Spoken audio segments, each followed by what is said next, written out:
Bwana Yesu asifiwe. Ninakusalimu sana katika jina kuu la Yesu Kristo. Karibu sana katika kipindi chetu cha Saa ya Faraja katika Kristo. Tunaunganisha maisha yako na Kristo popote ulipo ulimwenguni na unapotazama.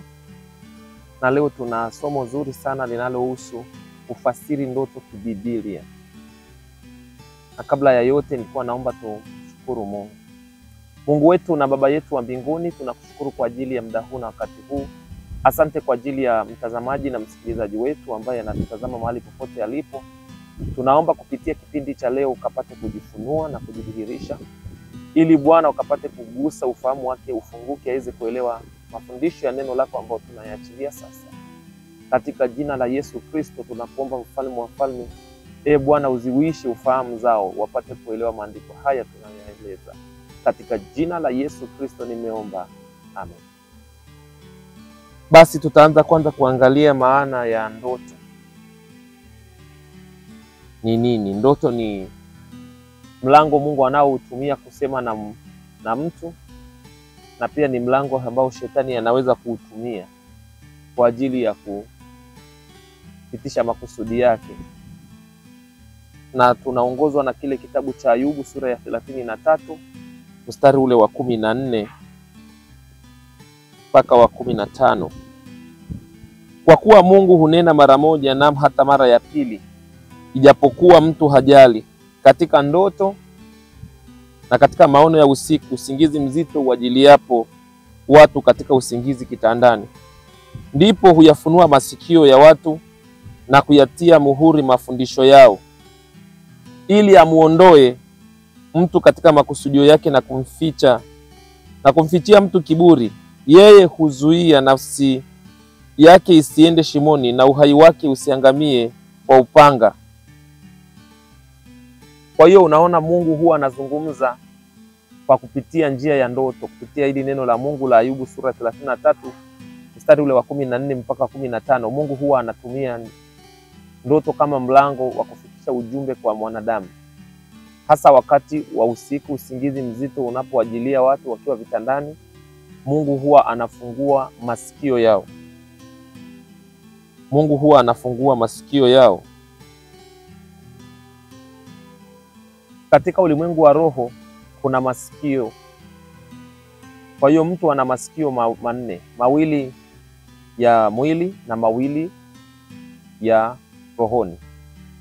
Kwa hiyo unapolala, mwili unapolala, kwenye ulimwengu wa roho, kwenye nafsi yako unakuwa uko on, haujalala, unakuwa wazi. Kwa hiyo masikio yako ya rohoni yanakuwa wazi. Mungu anayafungua na anaanza kuzungumza na kupeleka ujumbe wa kitu fulani ambacho amekusudia kukujulisha kupitia ndoto. Katika kile kitabu cha Yoeli tulisoma jana sura ile ya 2, tuliona kwenye ule mstari wa 28 kwamba katika siku za mwisho Mungu aliahidi kwamba atawamwagia watu wake roho. Vijana wetu wataona maono na wazee wataota ndoto. Kwa hiyo hii sehemu ya ndoto ni sehemu ambayo Mungu anaitumia sana katika kuzungumza. Ni vizuri tufahamu hivyo. Na kwa nini Mungu anazungumza kupitia ndoto? Ni kwa sababu anaweza kuona usikivu wako au utulivu wako wakati wa mchana unakuwa bize sana. Ndio maana sasa anatumia njia ya ndoto, anaacha kutumia ile njia ya kawaida ya maono, kwa sababu anaona labda hautamuelewa akizungumza ukiwa katika hali yako hii ya kawaida. Ndoto ni muhimu sana katika ulimwengu wa roho. Tunapokuwa tumelala, miili yetu ndio inalala, lakini roho zetu hazilali. Hivyo kuna kuwa na mambo mengi ambayo yanakuwa yanatendeka katika ulimwengu wa roho wakati ukiwa umelala.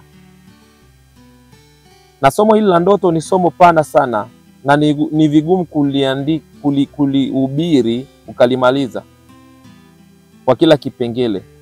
Hivyo lengo la kutoa kipindi hiki ni ili kukusaidia walau kwa sehemu kuelewa kwa nini unaota ndoto, na kwa nini umekuwa ukiota ndoto nyingine, labda unapata shida, unakosa amani. Tutaeleza ili uweze kupata picha ya kukusaidia kidogo.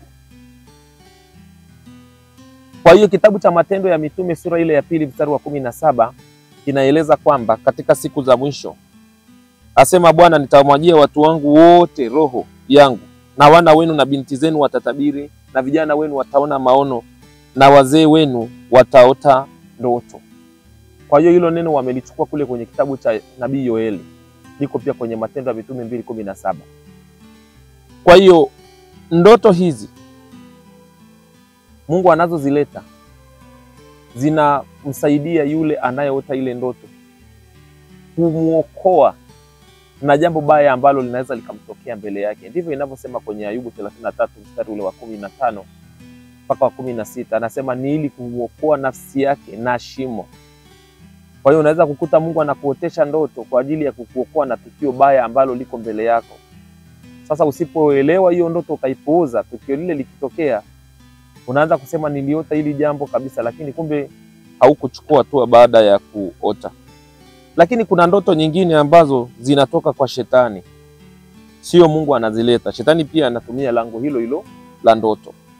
Na kwenye kile kitabu cha Kumbukumbu la Torati sura ile ya 13 mstari wa 1 mpaka wa 4, ukisoma hapo anasema, kukizuka katikati yako nabii au muotaji wa ndoto, akikutolea ishara na ajabu, ikatukia hiyo ishara au hiyo ajabu aliyokuambia, akasema na tuifuate miungu mingine usioijua tuitumikie, hiyo wewe usiyasikilize maneno ya nabii yule na yule muotaji wa ndoto, kwa kuwa Bwana Mungu wenu yuwajaribu apate kujua ya kwamba mwapenda Bwana Mungu wenu kwa mioyo yenu yote na roho zenu zote. Tembeeni kwa kumfuata Bwana Mungu wenu, mcheni na kushika maagizo yake na kuisikia sauti yake, nanyi mtumikieni na kushikamana naye. Kwa hiyo pia kuna ndoto ambazo ni matokeo ya shughuli nyingi. Kuna ambazo zinaletwa na Mungu, kuna ambazo zinaletwa na shetani, kama hii Kumbukumbu 13 mstari wa 1 mpaka wa 4. Lakini kuna aina ya tatu ambao ni ndoto zinazoletwa na shughuli nyingi, ambazo ziko kwenye Mhubiri sura ile ya 5 mstari wa 3. Ukisoma pale anasema na pia kuna ndoto ambazo pia zinaletwa na shughuli nyingi. Mhubiri 5:3 inasema, kwa maana ndoto huja kwa sababu ya shughuli nyingi. Kwa hiyo hizo ni tafsiri tatu, na watu wengi wamekuwa wakizungumza kwamba sasa mimi nilikuwa nafajia mchana, sasa hivi usiku nimelala naota nafajia. Hiyo ni Mungu. Hiyo ni ndoto ambayo inaletwa kwa ajili ya shughuli nyingi za kila siku ambazo mtu anakuwa anazifanya. Kwa hiyo ukisoma Mhubiri 5 mstari ule wa 3 utaona akizungumza kwamba kuna njozi zinakuja kwa ajili ya shughuli nyingi. Kwa maana ndoto huja kwa sababu ya shughuli nyingi. Ndoto ambazo zinatokana na shughuli nyingi hazina madhara yoyote, kwani ni akili tu ambayo inakuwa inarudia mambo yaliyotokea na yaliyokuwa yanaendelea katika fikra za mtu. Lakini ndoto kutoka kwa Mungu au kwa shetani sio ndoto ambazo ni za kupuuza. Lakini je, utajuaje ndoto kutoka kwa Mungu au kwa shetani? Tutaeleza. Ndoto huwa zimegawanyika katika makundi mbalimbali mawili makubwa. Kwa hiyo ndoto ni mlango wa roho za Mungu au za shetani kuingia kwa mtu ambaye anaota. Tunasoma habari za Sulemani kuwa alipokea roho wa hekima, ilikuwa kwenye ndoto, kwenye kitabu kile cha Wafalme wa Kwanza sura ya 3 mstari wa 5 mpaka ule wa 15.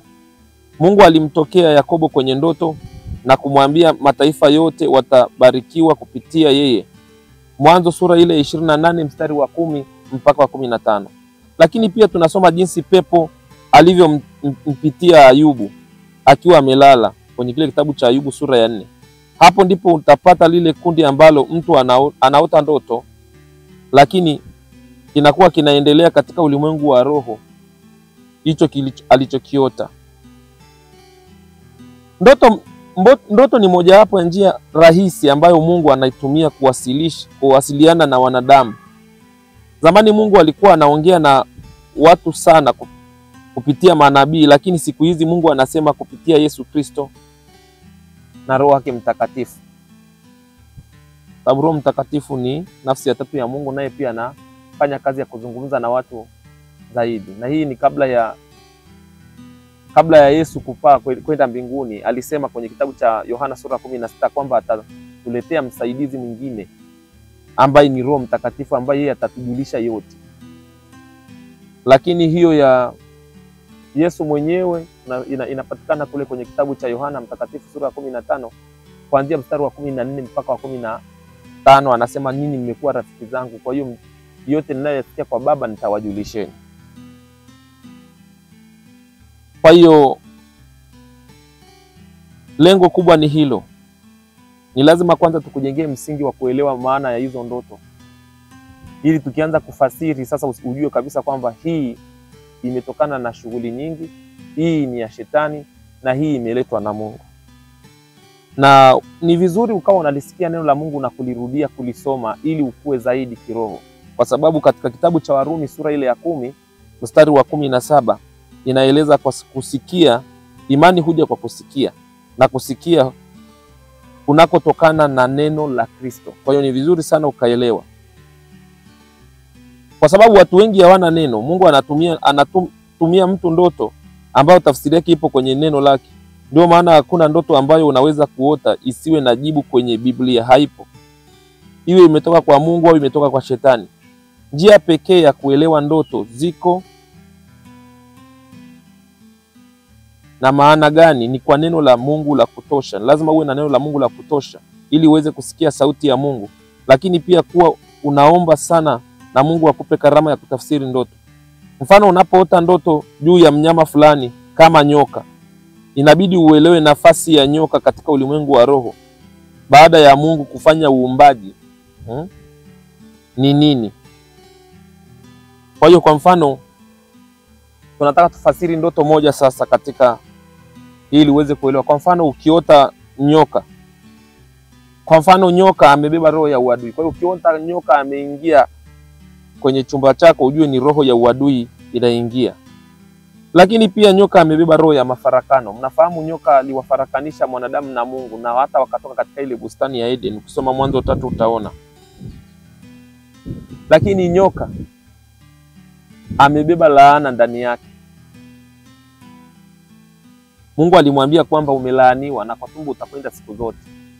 Kwa hiyo ukiona sana unashambuliwa na unakimbizwa na nyoka, kuna malaana yanakufuatilia. Inabidi utubu na kisha ufanye maombi ya kuvunja hizo roho za laana.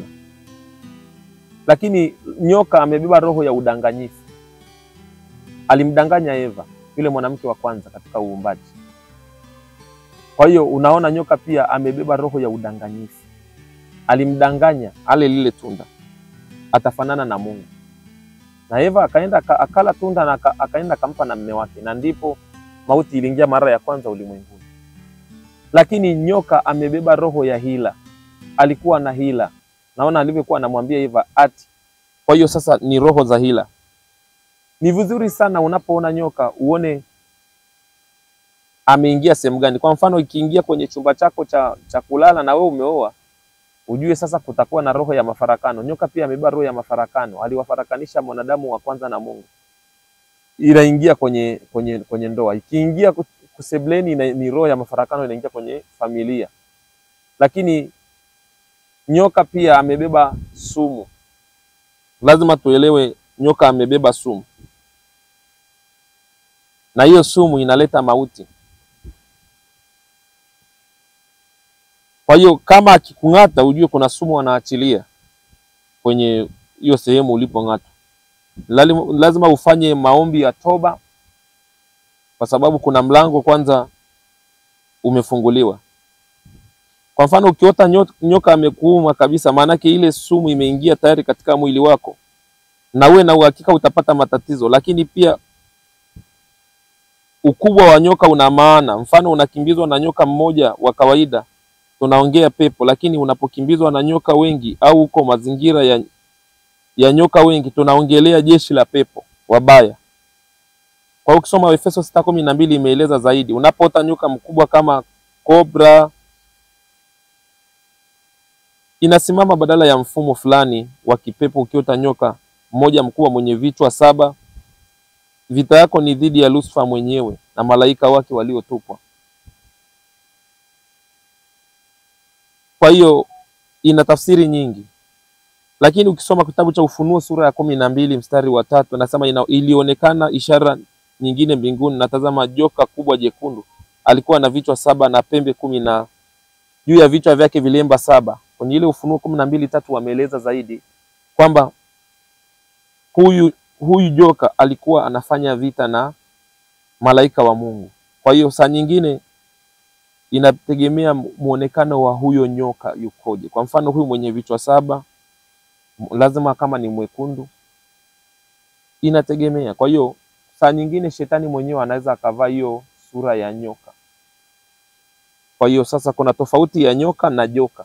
Wewe ukikimbizwa na joka usije ukaingiza kwenye fasiri zile za nyoka ambazo tumezielezea, hautapata maana. Lazima ujue kutofautisha. Joka maanake ni kubwa, nyoka ni hawa wa kawaida, fasiri zake ni tofauti. Joka maanake linafasiri ni shetani, lakini nyoka ni kuangalia zile karakta, zile tabia zake, ndio utaelewa ni nini kinachofuata. Kwa hiyo baada ya kuota hiyo ndoto, kuna viashiria vitatokea moyoni mwako. Kwa mfano unaweza ukakosa amani, ukasikia kufadhaika na vitu kama hivyo. Kwa hiyo ndoto yote unayoiota alafu ukaamka umekosa amani au kufadhaika, sio nzuri. Ni kwamba ulimwengu wa roho unakupa taarifa kwamba kuna kitu ambacho hakiko sawa kwenye maisha yako. Kwa hiyo cha kwanza, anza kwanza na maombi ya toba. Cha pili ni kufunga huo mlango, maana shetani amepata mlango wa kuingiza hayo mashambulizi. Baada ya hapo uvunje hiyo roho iliyoingizwa. Kama amekung'ata lazima uvunje hiyo, uharibu hiyo sumu, uondoe, na unatumia damu ya Yesu. Sasa na Waebrania 12:24 katika kuvunja. Unanyunyuza damu ya Yesu kuondoa hiyo sumu na kuachilia ulinzi katika eneo hilo. Baada ya hapo utakuwa umeweza kukaa sawa. Kwa hiyo tutatoa sehemu nyingine ya pili. Nafikiri utaendelea kujifunza, endelea kufuatilia vipindi vyetu, kwa sababu kadri unavyoendelea kufuatilia tutakuwa tunatoa tafsiri tofauti tofauti. Mungu akubariki sana mahali popote ulipokuwa unatufuatilia na unatusikiliza. Kwa sasa unaweza ukatuma, kama kuna ndoto inakusumbua na hujapata tafsiri yake, basi unaweza ukatutumia kupitia namba ambazo zinapita kwenye YouTube hapo, tutaifasiri. Au kama una jambo lingine ambalo unahitaji ushauri zaidi wa kiroho. Mungu akubariki sana. Asante kwa kuendelea kutufuatilia.